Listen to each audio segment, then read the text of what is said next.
Humans need water. Depending on our age and the proportion of muscle to fat in our bodies, muscles contain more water than fat. Our bodies may be composed of between 50 to 70% water. Water is the natural coolant for our bodies. No, not your favorite soft drink. No, not lemonade. No, not iced tea. Water is the natural coolant for our bodies. Water refreshes us like nothing else does. And because of this, humans everywhere settle and gather near sources of water. Have you thought about it? The water fountain is a gathering place. The water fountain is a gathering place. We have terms, watering hole. That's what we call bars and taverns. They call them watering holes because they're gathering places, not because they sell water. Hello. They actually don't sell stuff that refreshes you. They actually sell stuff that depletes you. But we call them watering holes. People who control water supplies have power over people who need water. And access to water and control over what people can use water for have been the reasons for countless disputes over time. People have argued from time immemorial about who has the right to use the water in this river, in this well, in this stream. Wars have been fought over water. As a matter of fact, a lot of the Palestinian-Israeli dispute today is about who has access to what water and controlling the water. Unlike some creatures, humans are not able to manufacture water in our bodies. And unlike some creatures, we cannot store water. Camels can store water. So we have to ingest all the water we need.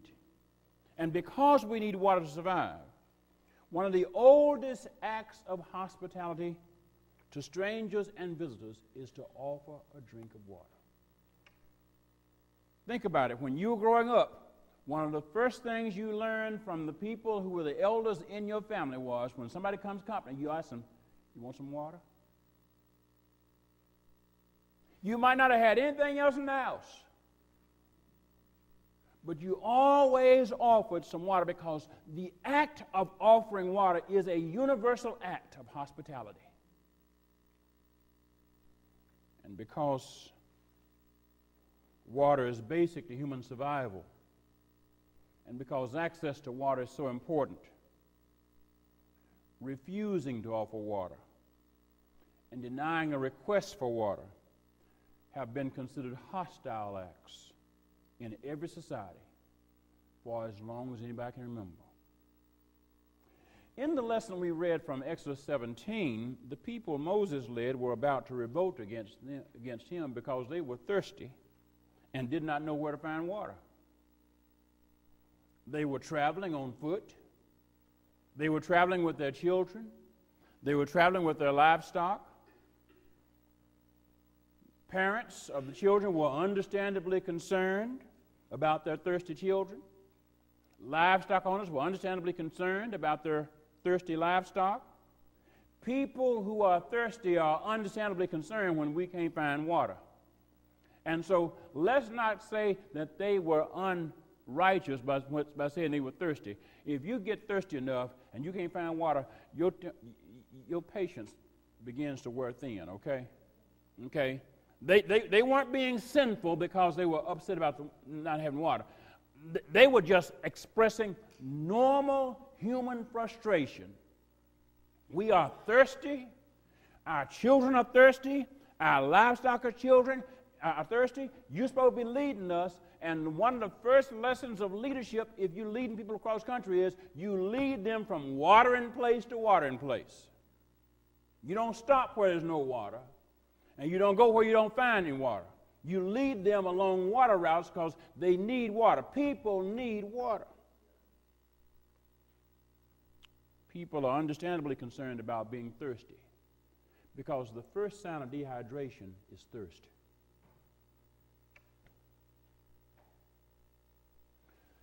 When you get thirsty, that's the sign your body has given you. I'm dehydrated. You need to give me some water. Now, what happens is we try to cheat. We say, I'm going to give you some iced tea. Okay? And the body says, no, I don't need iced tea. I need water. Oh, no, I got lemonade. No, I need water. I want Mountain Dew. No, I need water. I need water. There's something your body needs that nothing else supplies except water. And so whatever it is that you like to drink besides water, fill in the blank, does not supply the need. The people who were with Moses needed water, and water was the only thing that was going to supply their need. They were upset, they were concerned, and they were frustrated with Moses because they couldn't find the water. He didn't know where the water was. And the longer they were thirsty, the more signs of dehydration they showed. After you're thirsty a long enough time, you get impatient, irritable. Eventually, you lose consciousness if you don't have water. You can go for days without food. You can go for days without food. Your body can survive because the body stores protein that we can offer it on, but the body does not store water. Water is what led to the encounter between Jesus and that unnamed woman from Samaria that we read about in the 4th chapter of John's Gospel. Understand, they met at a watering place. They met at a well. Remember I told you? Water fountains, streams, watering places are meeting places. Jesus was thirsty for water, and the Samaritan woman was thirsty for not water. She was going to get her water, but she was thirsty for something else, compassion. Thirsty people meet, and thirsty people interact for better or for worse, where they hope they can find something that's going to quench their thirst. And one lesson these passages teach us about water is that there is a relationship between thirst and trust. There is a relationship between thirst and trust. If thirsty people cannot find water, we perish. And so we trust God to provide enough water in the world so we won't perish. So if we're in the world, we trust God to have water wherever we are so we won't perish. We trust those who lead us along the journey of life to provide access to the water we need to survive. We trust our parents to provide water. We trust people in government to provide safe water. It's a breakdown in trust whenever we can't find water. Hint, when you see people in Flint, Michigan, and Jackson, Mississippi, and other places who can't find water, there's a breakdown in trust because people trust folks who lead them to lead them and provide water. Our community, our nation, and the world are full of people struggling around issues that involve physical, moral, and social water. Yes, water is not only physical, water is moral and social.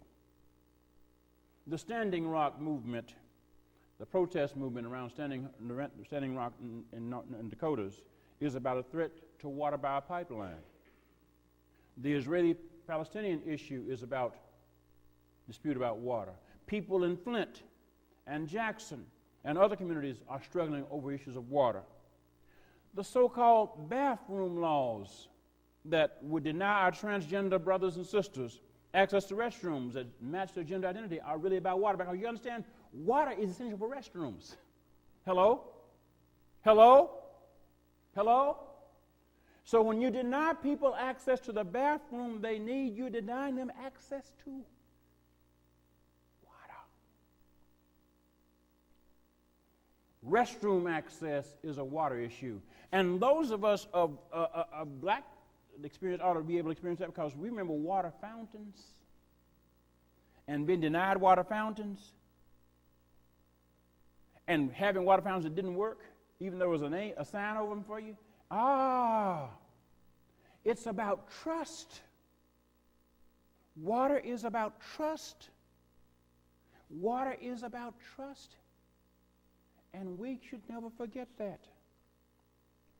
Our thirstiness, however, should not cause us to doubt, to distrust God. And that was the problem in Exodus. Not that people were thirsty, but they didn't trust God to meet their thirst need. You understand? There's nothing wrong with me being thirsty. There's nothing wrong with me complaining about being thirsty. But there's something wrong with me saying, I can't trust God to make sure I have enough water. And they were getting pretty upset with Moses. And Moses, like every parent, like every pastor, every leader has ever heard, if you're going to lead people, whether you're a parent or a principal or a teacher or a pastor or anybody else, you're going to have to live with people who complain when they don't get what they think they need. Children say, I'm hungry. And the longer they're hungry, the louder they complain. And they don't have to be very old. A baby that's hungry, complains louder. Can't talk, but the baby can cry loud. And the louder the baby cries, the louder the baby saying, I'm hungry.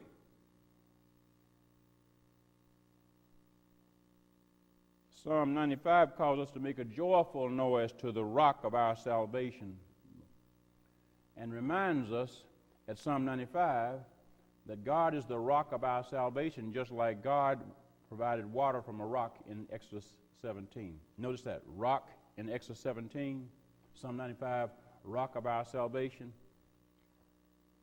In doing so, the psalmist reminds us that God knows our situation and is concerned about us. God will provide. God will sustain us. We can trust God to deal with our thirst. And these lessons also teach us that we're not the first person to be frustrated by being thirsty. You know, sometimes we can act thirsty like we're the first folks God had to deal with that didn't have what we needed. But these passages remind us that God's been dealing with folks being thirsty and not being able to get what they needed a long time. The people with Moses, the woman with Jesus, the Samaritan woman shows that people experience physical and moral and social dryness the same way we do. Here's a lesson for you. Moses and his people learned that God doesn't need a river to provide water. God provided water from a rock formation. God supplied the water they needed from a rock formation. Perhaps we're thirsty not because there's no water, but because we're looking for a river when God has water behind a rock. Maybe we're fussing at God because we don't see a river. When God says, hey, I got a rock over here, if you just strike the rock. And we're fussing, I don't want no water rock. I want running water. No. God says, here is the water behind the rock. Moses, stop listening to the fussing people and strike the rock. Maybe we're thirsty because we're looking for the river. Have you sometime been looking for water in the wrong places? That's a rhetorical question now. That's a rhetorical question, okay? The Samaritan woman had access to water. She had a well. She had a bucket. She had a water jar. She had the container to contain the water. She had the access to the water. She wasn't thirsty because of physical thirst. Her thirstiness was moral and social. She was dry morally. She was dry socially.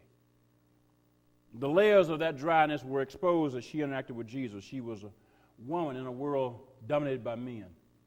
How many women have felt dry because they have aspirations and have abilities and have expectations, and the world that's dominated by men doesn't affirm them, doesn't respect them, doesn't understand them, doesn't appreciate them, and they are dry. She was a member of an ethnic minority. She was a Samaritan, despised by the Jewish religious and social majority. How many people who are vulnerable because they're minorities, religious minorities, racial minorities, ethnic minorities, sexual minorities, are oppressed, are dry because they are not refreshed by the compassion of people around them. She was thirsty for acceptance, moral acceptance and social acceptance. And when she sees Jesus and sees Jesus for the first time, she doesn't recognize she's going to be accepted because she's, first of all, surprised. Jesus speaks to her, which is an expression of acceptance, but she's not expecting that. She's a woman. She's a Samaritan woman, and she's expecting to be disrespected, not respected, and certainly not asked for something. Because you understand, when Jesus asked her for water, he put himself not in a position of being superior, but in being needy. He put himself in a position not of power, but of vulnerability. That was the shock to her. Her first reaction to Jesus was to be surprised that he would talk to her in the first place. He would put himself at her mercy. And in that passage from John's Gospel, we see that Jesus, being thirsty, gives us another lesson. God is thirsty. God is thirsty. You do recall how John's Gospel begins. In the beginning was the Word, and the Word was with God, and the Word was God, right? Now, you did read in this passage, Jesus was thirsty. God is thirsty. Thirsty, Jesus thirsty for the water, yes, but thirsty for interaction with this woman who herself is thirsty. God is thirsting to have relationship with his children, with God's children, and God's children are thirsty for relationship with God. We are thirsty for God, and God is thirsty for us. And the challenge is whether we will learn the lesson from Scripture that God always meets us at our point of thirst. In Jesus, we learn that God needs to reach us and that we need God. God needs to show up for us, and we need God to show up. God needs us to trust God, and we need to trust God. And we learn in these passages that God can be trusted, that God can be trusted even when others reject and fail us. Even when Moses doesn't know where the water is, God does. Even when we don't know where the water is, God has some water. God can be trusted even when we fail ourselves. Even when the Samaritan woman had given up on herself, when others had given up on her, God can be trusted to show up and say, I didn't give up on you. God can be trusted to welcome us even when we are in hostile situations. God can be trusted to show up even when we are dry. God will sustain us and revive us. In these lessons, we are reminded we are not forsaken when we are dry. We are not forsaken when we are thirsty. We're not forsaken. We're not abandoned when we're thirsty. God has not left us without the physical, the social, the moral water we need to live with joy and peace and compassion and hope. God has some water from us, maybe behind a rock. Maybe we need to look behind some of the rocks God has. God has a place of liberation and acceptance for us in people and places we may not recognize. And in turn, God calls us to share water. Understand, Jesus needed a drink. she had something to get water from. I wonder how many people are needing water that you and I can provide. Water of acceptance, water of compassion, water of hope, water of peace, and they're dry, not because there's no water, but because we aren't sharing. The love Jesus showed this woman caused her to realize that she was dealing with more than just a thirsty Jewish man. She was dealing with a man who was going to show her hospitality and respect, generosity and compassion, grace and justice, peace and hope. Eventually, what Jesus showed her touched her whole community, because you see, you can't give what you don't have. She took the joy and the grace and the generosity that Jesus gave her, and she went back and spread that word to her whole community, and the whole community came back and said, we're going to meet Jesus. Some people may never see God because some of us who claim to have met God never go back and show the God we've met. So we have a whole lot to learn about water in these lessons, don't we? There's a whole lot of living and loving we have to learn from around the water fountains of life. There's a whole lot of thirstiness in the world that you and I have the power in God to help quench. May God give us the grace to find the water, the physical water, the moral water, the spiritual water we need, and then to share it. Remember what we learned when we were at home. Would you like to have a glass of water?